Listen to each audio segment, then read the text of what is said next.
Hello, this is General Chem 1, Chapter 6, Part 2. We showed this slide last time where we discussed the four quantum numbers. Principal quantum number, it tells us what level our electron lives on, n equals 1, n equals 2, n equals 3. The angular momentum quantum number, which depends on the principal quantum number, will tell us the shape of the orbital. The magnetic quantum number, ml, which depends on the angular momentum, will tell us the orientation of the shapes. And ms, electron spin quantum number, which just tells us how the electron rotates when it's, you can say when it's orbiting the nucleus, whether it's in a counterclockwise fashion or clockwise manner. So the principal quantum number, n, what level the electron lives, we determined earlier that the electrons can only live on certain levels. It cannot live in between these levels. And we also say that here we have the energy. As you move away from the electron, the gaps between the levels get smaller. In general, as we talked about and we proved mathematically, as n increases, as you get farther away from the nucleus, from this equation here, the energy gets larger. When n is equal to infinity, 1 over infinity is 0. So at far, far away distances, you get the energy at a particular level towards 0. And everything starts negative, gets a little bit less negative, all the way to 0. Angular momentum, which tells us, which depends on the principal quantum number, is defined, or it can be found from this formula here. So where it says L has to be between 0 and n minus 1. So let's say the electron lived on level 2. If n is equal to 2, L has to be 0, L has to equal to be 0 or 1. Okay, we say 0 or 1 because if n equals 2, you have 2 minus 1 is 1, so therefore L has to be 0 or 1. If n equals 3, the three values of L are 0, 1, and 2. And these values of L, which tells us the shape of the orbital, is defined here. 0 is for S. If L is equal to 1, we have a p orbital. If L is equal to 2, we have a d orbital. And if L is equal to 3, we have an f orbital. We'll focus mostly on the s, p, and d's.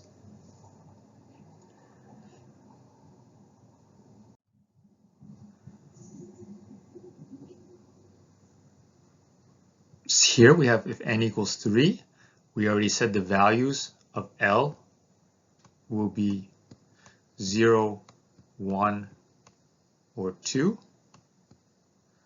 We know the 2 represents the D. We know the 1 represents the P. And the 0 represents the S. And what does this 3 represent? It represents what level we are on. N equals 3. So when n equals 3, we have s, p, and d orbitals. And we'll bring this back together when we look at the periodic table. And I mentioned earlier, what are the subshells? So we have shells, n equals 1, n equals 2, n equals 3. And we have their subshells values of L. So when n equals 2, I think I mentioned earlier, if n equals 2, let me write out the formula again, between 0, L, n minus 1. So when n equals to 2, L has to be 0 or 1. If L is equal to 0, this corresponds to an s orbital. And when L equals to 1, we correspond to a p orbital. So the question is, what are the subshells? For n equals 2, it's going to be 2s and 2p. Again, the 2 represents what level we're on, the principal quantum number. So in this case, we have the principal quantum number when n equals to 1. This corresponds to L being equal to 0. We have here a 1s orbital. The 1 means level 1. The s means the shape, the angular momentum quantum number, L equals 0. And we say it's represented by a sphere. We have S, P, D, and F. The S doesn't mean sphere. Actually, S means sharp, P means principal, D means diffuse, and F means fundamental. But if you want to use a way to remember, you can think of S as a sphere. This is the shape of an S orbital, 3D shape, and the maximum electrons that can be in an orbital, an S orbital, is 2 electrons. We also know we have a 1s, 2s, 3s. All of these are spheres. However, as you can imagine, level 1, level 2, level 3, they get bigger and bigger, looking at an atom. So the sizes increase as the n increases. Here, this is a picture from your textbook. How does the electron density contribute or change as the n increases? As we said, this is a graph of probability of finding the electron versus as you move away from the nucleus. So as we said, a 1s, a lot of the probability of finding an electron is close to the nucleus. When we move to a 2s, the majority is further away from the nucleus. However, you have some probability close. That's why we have this kind of electron density where you have a certain area, the majority is away from the nucleus. However, you still have this certain small area of having a low probability of finding the electron. And we expand it to a 3s. The majority of the time, the electrons spend further away here. You do have these patches which are closer to the nucleus as well, with a small probability. Where we have 0 probability of finding an electron, we call that a node. So in this case, we have a node, put it in yellow. We have a node here. We have 2 nodes here for the 3s. So we've talked about principal quantum number, n. What you can say what floor of the apartment you live on. We can say the angular momentum is the shape. What room, if you're a 2s, 2p, you can think of it the room number. You can think of a magnetic quantum number is the type of rooms that you have, the orientation of your rooms. So magnetic quantum number depends on the angular momentum number, quantum number, L, and the equation we use is 2L plus 1. So if L is equal to 0, this represents an s orbital, the ml value will be 0. So if we plugged in L is equal to 0 here, we get 2 times 0 plus 1, and this comes out plus 1, which gives us to 1. So we call this, we can say one option. And that option is called 0. So we start at 0 and we work our way outwards. If L is equal to 1, our ml value will be 3. 2 times 1 plus 1 is 3. That means we have 3 options. Those 3 options are called 0, -1, and +1. And if our L is equal to 2, we plug in the 2 here. 2 times 2 plus 1 is 5. And we have 5 options. Those 5 options are called -2, -1, 0, +1, and +2. So if L is equal to 0, we said in the previous slide that we have one option. That one option is called 0. And this is an s orbital. if L is equal to 1, we had three options, -1, 0, and +1. And these are the orbitals from the p level. So we call this px, py, and pz. So we have an orbital along the x-axis, we have orbital along the y-axis here, and we have an orbital along the z-axis. So you can say these are called 0, -1, and +1. They're arbitrary, meaning you can switch them around. The x can be -1, the py can be 0, the pz can be -1, +1, or 0. It's arbitrary what you designate the -1, 0, and +1. It's important to note that there are 3 ml values when L is equal to 1. So we have the p orbitals. If you need a way to remember, you can think of them as hourglasses or figure eights. But we do have 3 p orbitals, px, py, and pz. And just like with the s orbitals, the larger the n value, so it was a 2p versus a 3p and 4p, the sizes of these orbitals increases.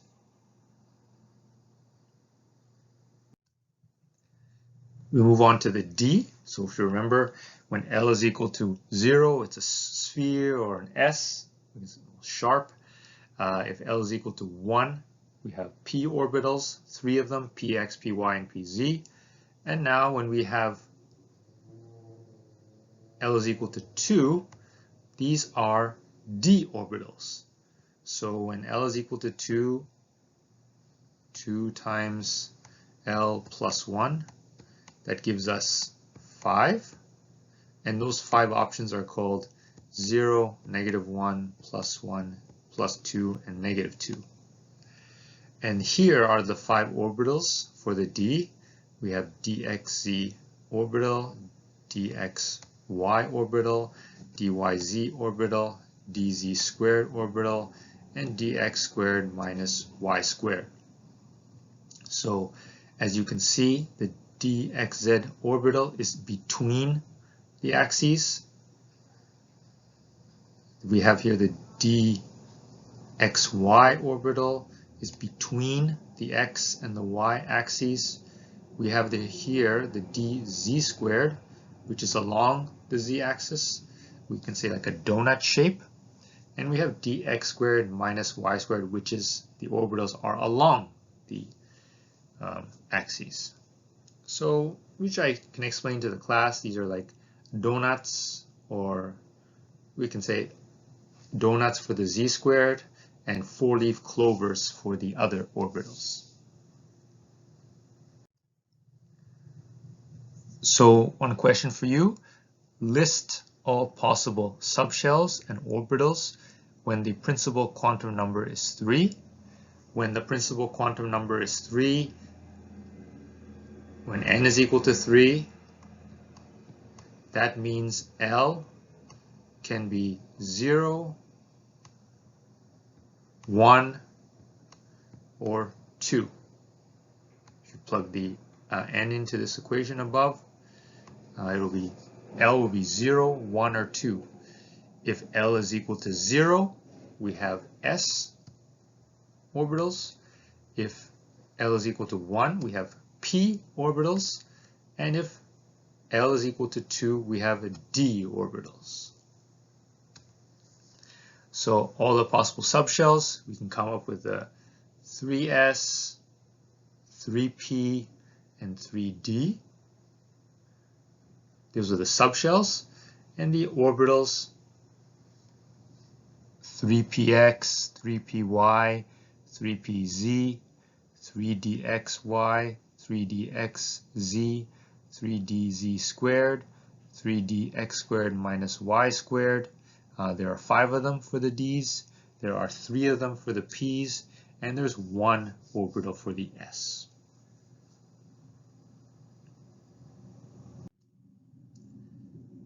We talked about the energy levels. As you go up, when n increases, the energy will the energy between the shells will decrease. We talked about the 1s when n equals 1. If you go to the 2s, we have 2 s's and 2 p's. We do not have 2 d's, and we'll look at the periodic table to show this. When n equals 3, we have 3s, 3p, and 3 d's. And these boxes are the orbitals, and if you recall, each orbital can fill up 2 electrons. So the question here, what is the maximum number of electrons in the 4D subshell? So for the 4D, we would have the 4D, we have here the x squared minus y squared. We have the orbital z squared. We have zx. We have yz, yz, and we have x, y. So there are 5 orbitals, and how many? 2 of them can fit in each one. So we can have 10 electrons in the 4D subshell. What is the maximum number of electrons that can occupy the n equals 3 subshell? Well, we have the 3s, 2 electrons live there, 3 p's, px, py, and pz, so 6, because 2 electrons can live in each. And then we have the 3ds, we have 5 orbitals, and 10 can live in there. So when you add up the 3 numbers, 10, 6, and 2, 18 electrons can live there. So just a little review. A shell is defined by the principal quantum number n. You have a subshell, what apartment number you are, 1s, example 2p, 3d, etc. It's defined by the angular momentum or the shape. And the magnetic quantum number tells us the orientation of the particular shape. Each subshell L is a 2L plus 1. Maximum 2 electrons can live in each orbital. So this is a more detailed graph of energy versus nucleus. And the way we fill up electrons, we fill up the 1s first because it's lower in energy, more stable. Then the 2s. I think the previous graph I had the 2s and 2p's on the same level with the boxes. However, the 2s fills up before the 2p, then 3s, and then 3p, 4s, and then 3d, which is an exception, and then followed by the 4p, 5s, and 4d. They've calculated that the total energy for the 4s subshell is lower, therefore more stable than the 3d. So as I said, there are 4 quantum numbers. We've talked about the first 3, which I'll repeat myself again. The principal quantum number n, then we have the angular momentum quantum number L, which depends on n, and then the magnetic quantum number ml, which depends on L, and this 4th one, spin magnetic quantum number ms. We define them or arbitrarily with 1 over 2, plus 1 over 2, or minus 1 over 2, and we call them spin up or spin down if how the electron is rotating around the nucleus. We can say also how the planet circulates around the sun. We look at it as a top, whether it's going clockwise or counterclockwise. We have the Pauli exclusion principle. It says through quantum mechanics, no 2 electrons may occupy the same quantum states. N again is the principal quantum number. L is angular. ML magnetic. And MS spin. This is the notation we use to represent how an electron, we can say, lives in the atom. N, L, ML, and MS. So, question to you is, what are 6 possible ways to write the 4 quantum numbers of an electron in the 3p orbital? So in this case, we have here N is going to be 3. Let's do the first one for you. L is going to have to be 1 because we have a P here. So remember, S is when L is equal to 0. For a P, L is equal to 1. For a D, L equals to 2. For F, L equals to 3. If L equals to 1, ML has to be +1, 0, or -1. So let's just take an example here. Let's just say ML is going to be 0. And then the spin, the fourth one, has to be +½ So that's how one electron lives. A second one could be the same. Remember, we cannot have two identical quantum numbers, 4 quantum numbers. So the next one, again, will be -½ And we have to realize here the maximum amount of electrons that can live in an orbital is 2. So 2 electrons are living in one particular type. This would be a 3p, for instance, 3px. Let's go to 3py. So it's still level 3. P is designated by 1. Let's call z +1. And then a half again for our spin. Let's do a fourth one. I'll move over here.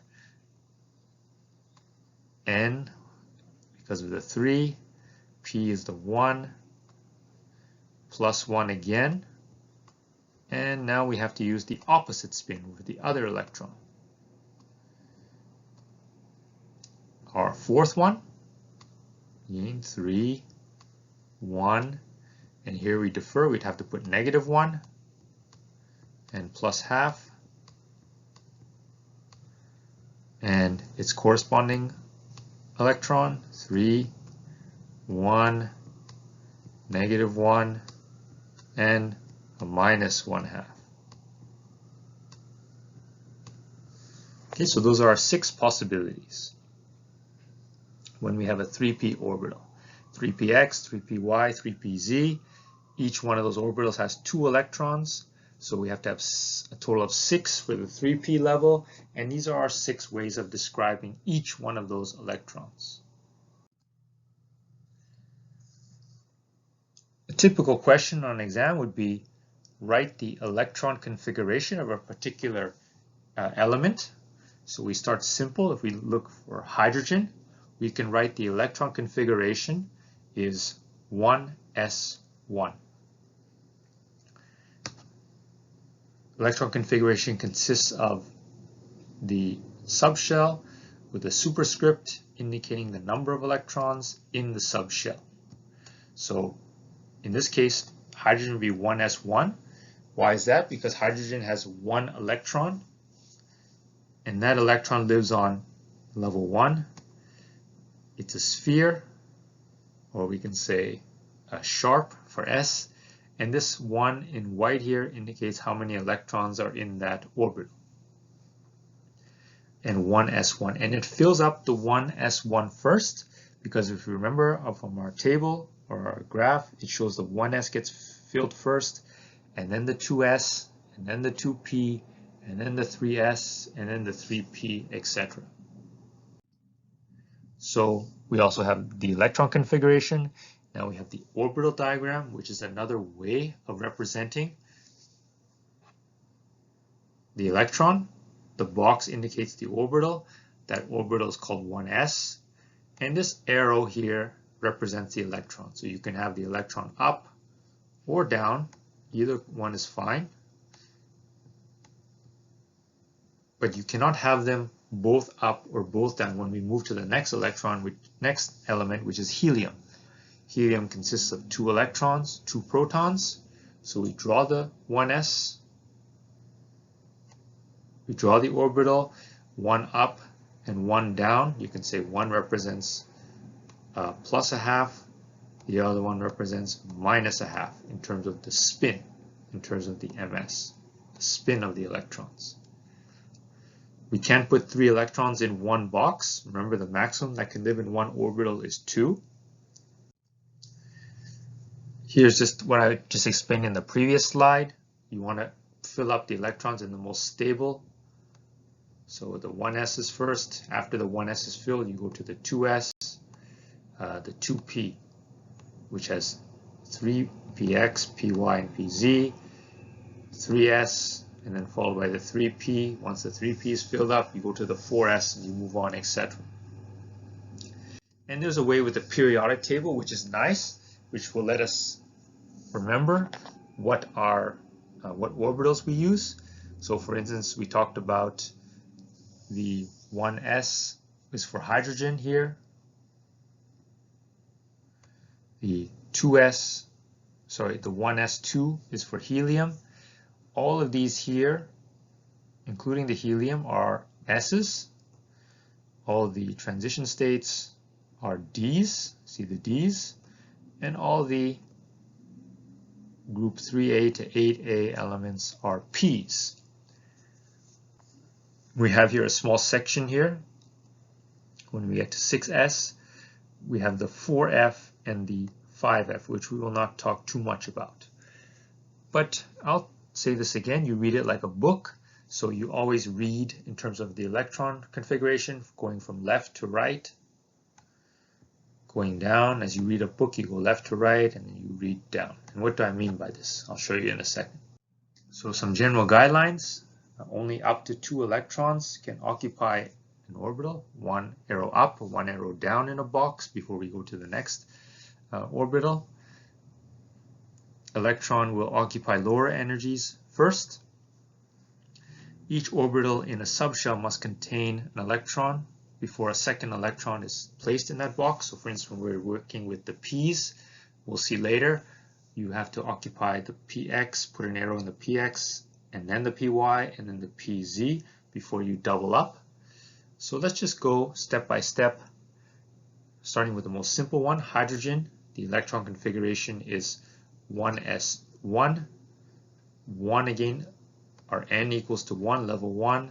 S is our angular momentum. The shape is S, L equals 0. And we have 1 electron in a hydrogen. And this is the orbital diagram. We have a box with a 1s and the arrow pointing up. We move to helium, which is a 1s2 because helium has 2 electrons, and both of those electrons live in the first shell. And we have here orbital diagram. One of those electrons goes up, one of those electrons go down. We move to the third element where we have 3 protons and 3 electrons, lithium.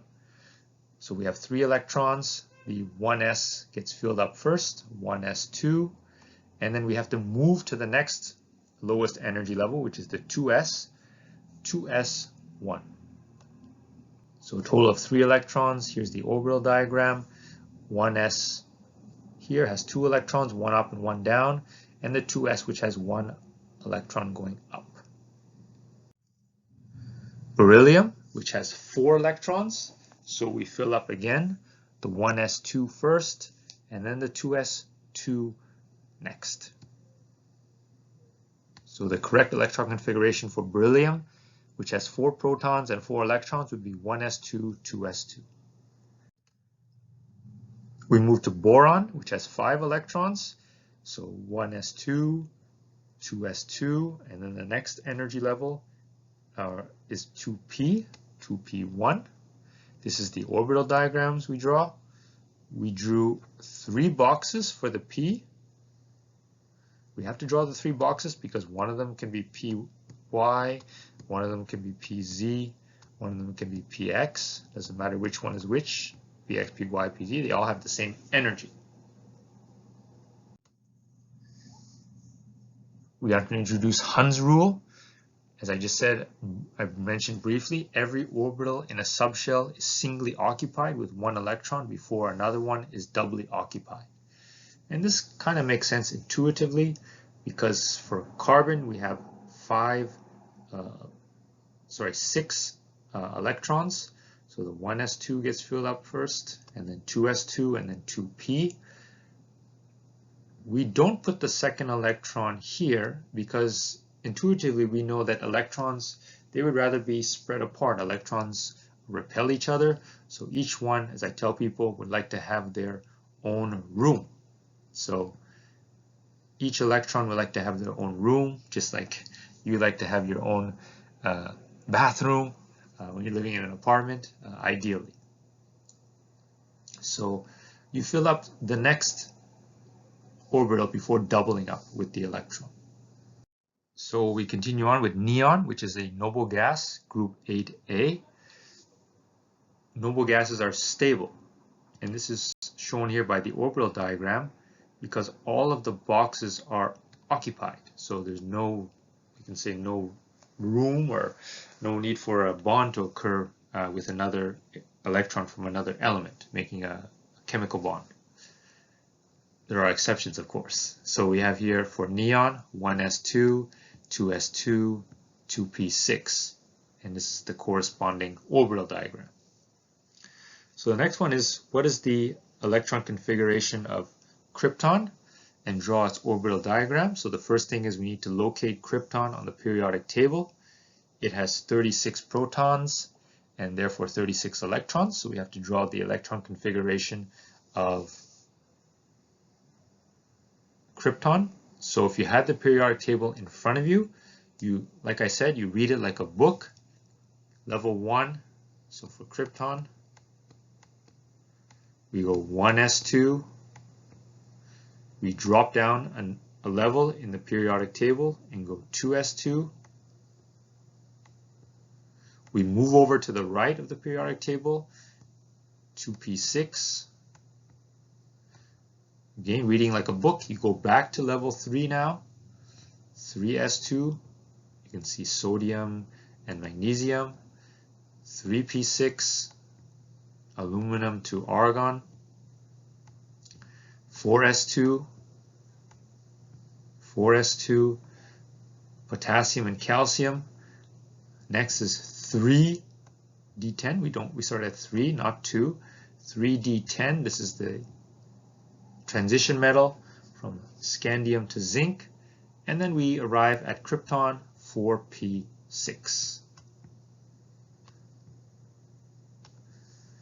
So this is the electron configuration. If we want to draw the orbital diagrams for this, so let me erase.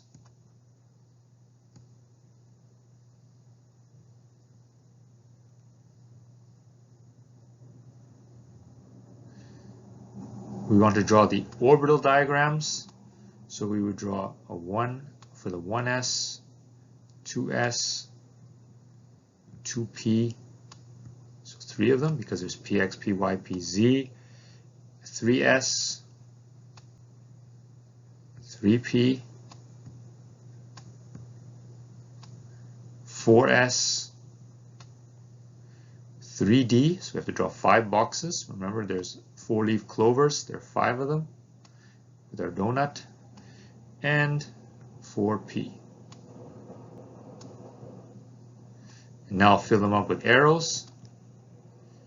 1 up, 1 down, 1 up, 1 down, 1 up, 1 up, 1 up. They each get their own first, and then I'm doubling up.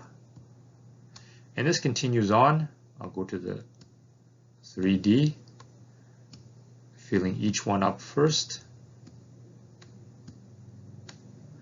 doubling up.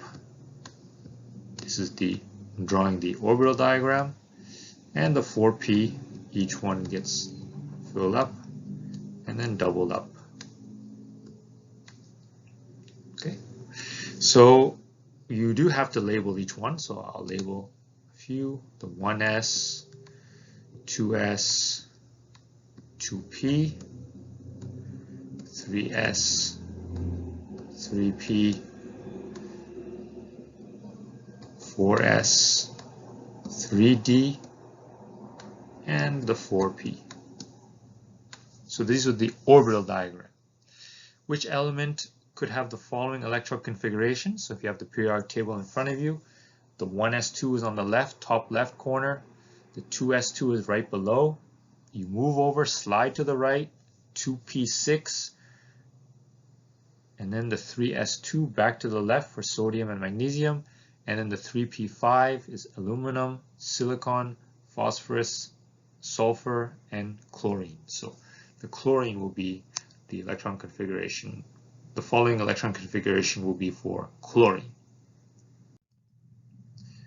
And as I've just been saying, reading it like a book. So 1s2 for chlorine. Let's do chlorine as an example. 2s2, slide over, 2p6, and you recall P has px, py, and pz, so you can think of it as px, 2 electrons here, py, and pz, and then you slide over back to 3s2, move over, reading like a book again, 3p6, 3p here, 3p6. For chlorine, we're going to say 3p5 because it's 1, 2, 3, 4, 5. And if I wanted to go on to, let's say, arsenic, which is 33. So let's switch to arsenic. I would continue 1s2. I would start with 1s2, 2s2, 2p6, 3s2, 3p6, 4s2. We're going to get to arsenic, which is right here, 33. And then this would be 3d10. Remember, there's 10 electrons in the Ds. dxy, dxz, dzx, 3dz squared, 3dx squared minus y squared. Those are the 5 4-leaf clovers, and 4-leaf clovers and 1 donut. And 2 of them are in each one to make 10. And then we finish off with 4p3 if we were talking about arsenic. One other way to write it is called a condensed electron configuration. I say it's a lazy way or a short way of writing it, is where you look at the noble gas that precedes the element of interest, and then you just move on from you write the electron configuration from the noble gas. So for strontium, strontium has 38 protons, 38 electrons, strontium. So if you want to go to the noble gas that is before strontium, it would be krypton. So you can write krypton. You don't have to write out 1s2, 2s2. You go straight to krypton, and then you add 2 more electrons, and that would be a 5s2. Let's try here with vanadium. So vanadium has 23 protons and 23 electrons. So the noble gas that precedes vanadium is argon. So we write argon, and we go from argon, we go 4s2, 3d3. That would be the noble gas core electron configuration for vanadium. Question here, what is the element for this electron configuration? So we go to neon, and then we add the 3s2 and 3p1 onto that, and that comes out to aluminum. So there's an exception to our electron configuration orbital diagram, and it comes from the transition metal for copper and chromium. In this case, instead of normally we would write, let's say for chromium, 1s2, 2s2, 2p6, 3s2, 3p6. Normally we would write 4s2, 3d4. However, they found that the more stable configuration is 4s1, 3d5.